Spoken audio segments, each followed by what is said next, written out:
Pair of classic Beltway insiders, as so many outsider groups tend to be in Washington, D.C. GOP strategist Mark McKinnon and Democratic fundraiser Nancy Jacobson. Interesting. The group has drawn support from some key advisors to New York's billionaire mayor Michael Bloomberg, once again sparking speculation about whether he'll run for the White House in 2012. So it's either an outsider's insider group, or it's an insider's outsider group, or it's just a bunch of insiders that are working to help make Mike Bloomberg president. I don't really know, but maybe my panelists do. What is going on? From the New Democratic Network, Alicia Menendez. You see how I slowed down my talking there for a second to allow the prompter? Because it wasn't that I wanted to talk slower. But you made the name more dramatic.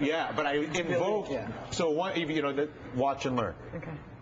And then the columnist, the columnist, a columnist, and the columnist. Do they call you the columnist? Yes, the columnist himself, Tim Carney, from the Washington Examiner. Nice to see you both. Alicia, what's going on with this group here? It's just really unclear to me what the objective is here. Like, is the objective to tamp down all the partisan rhetoric, or is the objective to find an independent candidate to run for president? Because what their objective is. I don't think they're mutually exclusive, except that I don't think it's at all effective for it to be this tamping down of partisan language, because I don't think some third-party group is going to hold anyone accountable. And I think that moderate, independent, these are words that don't have any content to them. They don't mean anything.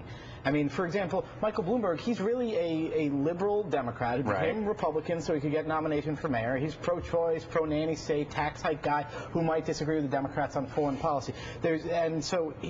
What really has to happen, I think you get a bunch of honest conservatives who call themselves conservatives, a bunch of honest liberals who call themselves liberals, and have them have a discussion. If you're looking for that pragmatic, change, policy making. Now who's drunk? Okay.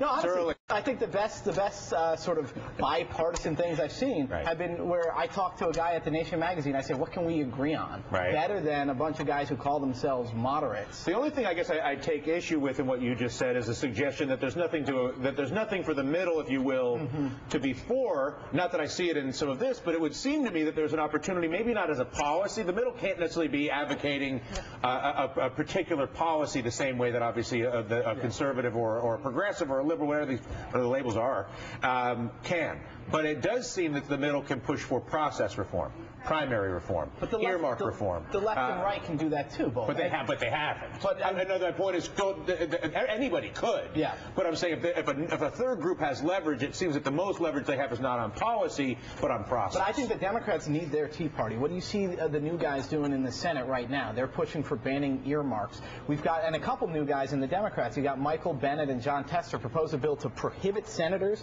from becoming lobbyists afterwards. These are sort of insurgent groups within the party, similar to Alicia's point, but they're real liberals and real conservatives. I'm not sure where this center is, because I think some of the people who are most animated about reform are some of the most liberal members and some of the most conservative members. So this idea that somehow process reform is going to happen at the center, it might actually happen close to the front. I could not agree more with that, quite honestly. And it's been interesting, even in sort of launching this TV show, where, as you guys know, my rhetoric tends to be rather aggressive and go to the corrupt. The corrupt nature of the process, in my view, as much as the outcome. So I'll tell you why I don't like healthcare or the banks or whatever, but really it comes to me to, you've got opaque systems making decisions without competition. You're going to get crappy outcomes. And the people that are most drawn to my rhetoric and are on the end.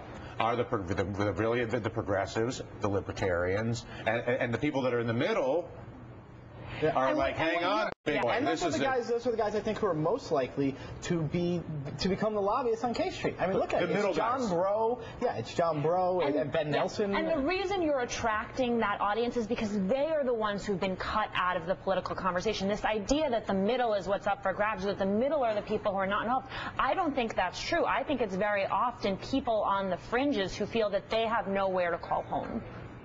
Are you saying that's my audience? That's your little You basically just described my people.